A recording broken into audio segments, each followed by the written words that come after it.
Bonjour chasseur, te voilà Bestiarus, j'ai reçu ta demande, et je suis donc parti quérir le fruit de ton intérêt.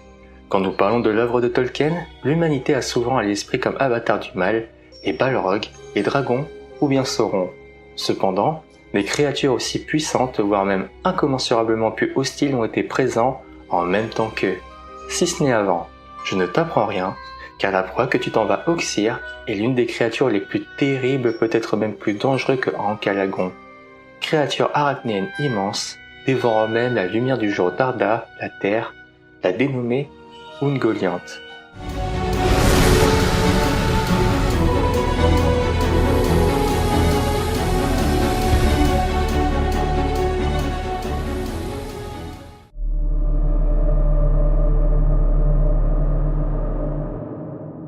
Dans le Silmarillion, œuvre qui retrace la genèse et les premiers âges de l'univers de la Terre du Milieu, il est dit que Ungoliant est une créature mystérieuse par rapport à sa nature exacte, son origine, son pouvoir et sa destinée. Sous la forme d'une gigantesque araignée, précision qui nous indique à croire qu'elle en a l'aspect partiel, elle est un être d'avant la création du monde.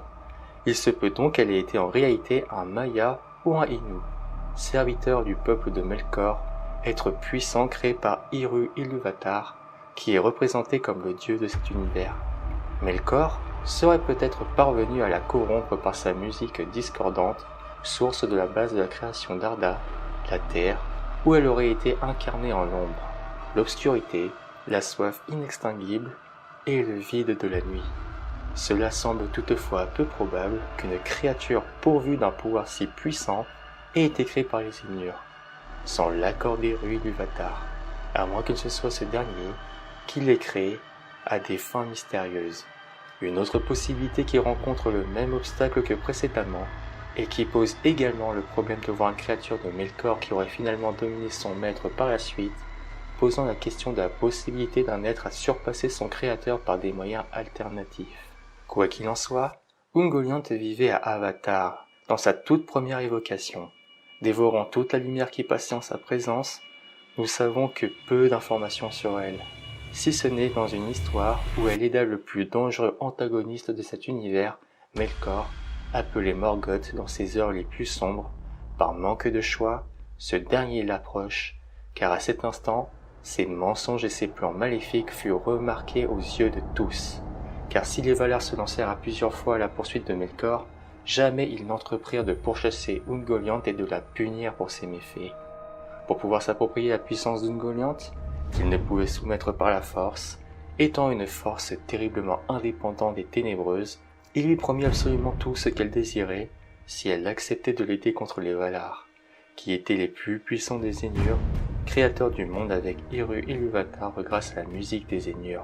D'abord craintive, Ungoliant accepta de prêter sa puissance et tous deux partirent cachés sous un manteau de ténèbres, en direction de la colline des Eohar, au cœur de Valinor, où la source de lumière du monde émanait des deux arbres sources de toute lumière de Valinor, et servant de base au conte du temps. Il est cité d'après nos registres la chose suivante. Alors, la lumière noire d'Ungoliant s'étendit jusqu'à noyer les racines des arbres, et Melkor s'élança sur la colline. D'un coup, de sa lance de ténèbres, il blessa chaque arbre jusqu'au cœur d'une plaie béante, et la sève se mit à couler comme du sang et se répandit sur le sol. Ungoliant alors aspira la sève et vint coller son bec noir sur les blessures jusqu'à ce qu'elle fût exsangue. Puis le poison mortel qui courait dans ses veines vint envahir les arbres et dessécha les racines, les branches et les feuilles, et ils moururent. Melkor et Ungoliant par la suite s'enfuirent vers Ferménos, la forteresse de Fëanor. Tout se fuit de terreur devant eux, sauf Finwë, le roi des Noldor, que Melkor finit malheureusement par tuer. Les deux entités se partagèrent alors les joyaux amassés à Ferménos. Ungoliant, dont la faim insatiable la caractérisait, dévora sa part pour satisfaire sa faim, et Melkor s'empara alors des Silmarils. Ils poursuivirent ensuite leur route vers le nord, pour terminer leur chemin dans le nord de la Terre du Milieu. C'est alors que survint ici la querelle des voleurs.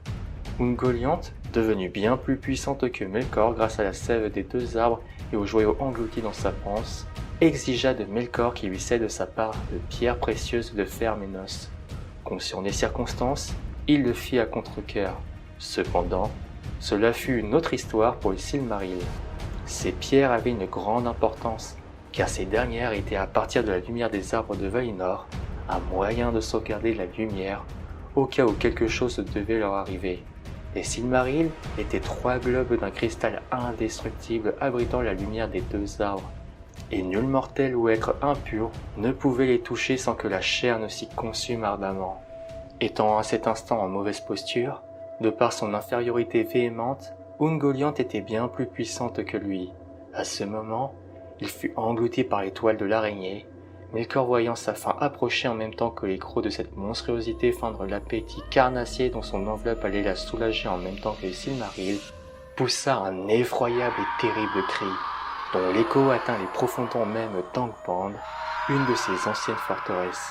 C'est alors que dans une frénésie de carnage, les Balrogs, qui s'y trouvèrent encore terrés, répondit à l'appel de leur maître, se ruant tels des possédés à son secours, faisant fuir Ungoliant devant cette armée si démoniaque. Elle partit donc se cacher en Ered Gorgoroth, qui devenait en conclusion un lieu de terreur et de désolation dont elle en fait son nid. Ici, elle s'accoupla à d'autres araignées pour les dévorer ensuite, donnant naissance à une progéniture infâme et probablement incestueuse. Nul ne connaît la finalité de son destin, et les dernières informations que nous avons sont les suivantes. Aucun récit ne parle du sort d'Ungoliant. Certains disent que c'est là qu'elle termina ses jours il y a longtemps, quand sa faim inextinguible la poussa à se dévorer elle-même. D'ailleurs, de sa descendance, Bilbo le Hobbit dut affronter des araignées géantes dans la forêt de Mirkwood, dont on devine l'ascendance. De même, dans le Seigneur des Anneaux, on se rappelle le passage de Cirith Ungol, où se tapit la terrible arachnée, qui fit glacer d'effroi Gandalf lorsque Faramir lui révéla que Gollum avait l'intention de faire pénétrer Frodon en Mordor par ce passage. En effet, si Faramir craignait l'endroit, Gandalf, lui, connaissait la créature, de même qu'il sut à qui faisait référence le nom du tunnel, ayant été témoin dans son jeune âge de la mort des arbres traduisant une autre époque. De tous côtés, ces rejetons, bâtards de misérables compagnons, sa propre progéniture, qu'elle mettait à mort, s'étendait de gorge en gorge, de l'Eiffel Tuat aux collines orientales, à Dol Guldur et aux repères de la forêt noire. Mais aucun ne pouvait rivaliser avec elle, Arachné la Grande, dernier enfant d'Ungoliant. D'ailleurs, quand Frodo entra dans le tunnel de Cirith Ungol, il parvient à se protéger efficacement d'Arachné grâce à la fiole donnée par Galadriel.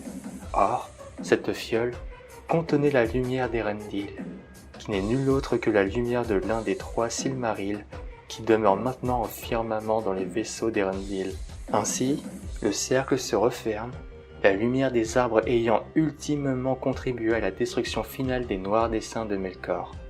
À noter toutefois que c'est probablement grâce à la garde d'Arachné que Sauron ne fit pas garder le passage de Cirith Ungol, traduisant encore là l'indépendance dangereuse de l'essence d'Ungoliant.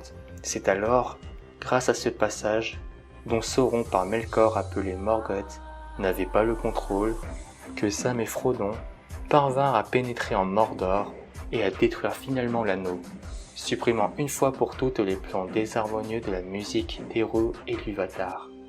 Et c'est ici que la description s'achève. À mon humble avis, en vue de la particularité de cette créature, je pense que le fait qu'elle se soit cachée sans se faire repérer jusque-là par les créateurs de ce monde me fait croire qu'elle est encore là, tapie dans l'ombre, quêtant des nuits plus sombres pour se manifester et dévorer la lumière qui reste sur Arda. Néanmoins, chasseur, j'espère que tu es muni de ce qu'il faut pour terrasser une telle créature, car Sauron n'est rien comparé à cette araignée à l'appétit insatiable. Souhaitons que tu reviennes sain et sauf, avec, si ça se trouve, un peu de sève de ces anciens arbres, en plus des joyaux, présentes dans son estomac. Mon récit terminé, il ne me reste plus qu'à te souhaiter bonne chance. Au revoir, chasseur.